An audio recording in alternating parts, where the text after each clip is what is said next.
Welcome to my channel. I'm Scott, and in this video I'm going to walk you through the process of valuing Stride stock by analyzing their financial statements and dissecting their financial ratios so we can determine if it's a buy or a sell. Let's get started with the model. This is a mid-cap company, 3.6 billion market cap. They're trading at $83 a share, and they have 44 million shares outstanding. Stride is a technology-based education company. Its products allow students to enroll, educate, track progress, support, and facilitate individualized learning. It offers English, science, and history for K through 12 students. Let's look at their financials. The way you value a company is you estimate the free cash flows into the future and then you discount those numbers back to today's value. That's what we're doing in this video. And free cash flow is cash flow from operations minus capital expenditures. Really good free cash flow growth, 80 million to 217 million. Margins are improving a lot. They converted 11% of their revenue into free cash flow in 2024. Net income is the profit or loss on the income statement. It's revenue minus expenses. Similar trend, 70 million to 200 million. And their margins are 10%. Revenue is the sales for the company, and that goes up each year from 1.5 billion to a little over 2 billion. Revenue per share is $47. Share price is $83. We estimated 4 years of future free cash flows. We also estimated a terminal value, which is all cash flows past year 4, that's 6.2 billion. We discounted those numbers back to today using weighted average cost of capital. We get a value of the company of $5.3 billion. We divide that by 44 million shares. And we got a calculated stock price of 121. They're trading at 83, so they're trading at a 32% discount. It's a pretty strong buy according to the model. Do you think it's a buy or a sell? Let me know in the comments. Simply Wall Street is really bullish on this one. They're at 164 a share. They say they're 50% undervalued. There are 42 companies in the same industry as Stride, and if they have a number in red, they're worse than the median. If they have a number in blue, they're better. They spend 62 million in capex, about triple the median.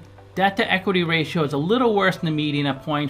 For every dollar of equity, they have 40 cents of debt. They don't pay a dividend. 217 million of free cash flow, a lot higher than the median average. They rank 4th in market cap. They're number 1 for US companies in this industry. They're trading at 3 times book value, which means their market cap is 3 times their book value. Book value is assets minus liabilities on the balance sheet. So this implies their assets minus liabilities equals 1.2 billion, because 3 times 1.2 billion is 3.6 billion. PE is a little better than the median. It's about 18. Price to free cash flow is between the median and average. They're trading at 17 times free cash flow, which means their market cap is 17 times their free cash flow. Price to sales 1.8, so they're trading a little better than 2 times revenue. So that means their market cap is not quite double their revenue. It's 180% of their revenue. And they're growing a lot. Their 5-year annual revenue growth rate is 15%. Here's their latest income statement. The first quarter of 2024, revenue went up from 470 million to 520 million.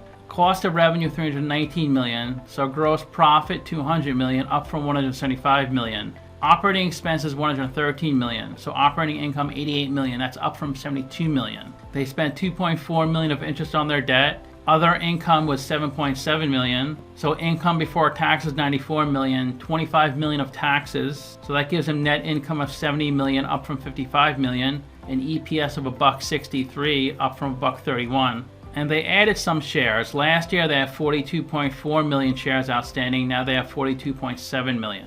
So to summarize, I have them trading at a 32% discount. I give them a ranking of 7 out of 10. They look pretty attractive, and they're in a hot industry. Supplemental education is big, and it's growing more and more. Would I buy them? 7 out of 10. Like I said, I think they look pretty appealing. Lots of improvement the last few years. Ratios 5 out of 10. Their ratios aren't so great. PE is pretty good, but price to free cash flow is worse than the median. Same thing with price to revenue. Financials 8 out of 10. The reason it's that high is because look at their free cash flow growth, up 165% since 2021. Revenue is up 33% since 2021. Not as much, but they're doing a great job at managing expenses. So let me know what you think. Give the video a like, subscribe, or comment below. If you'd like to get a custom valuation or just support the channel, you can become a member by clicking on the link in the description below. Thanks for watching.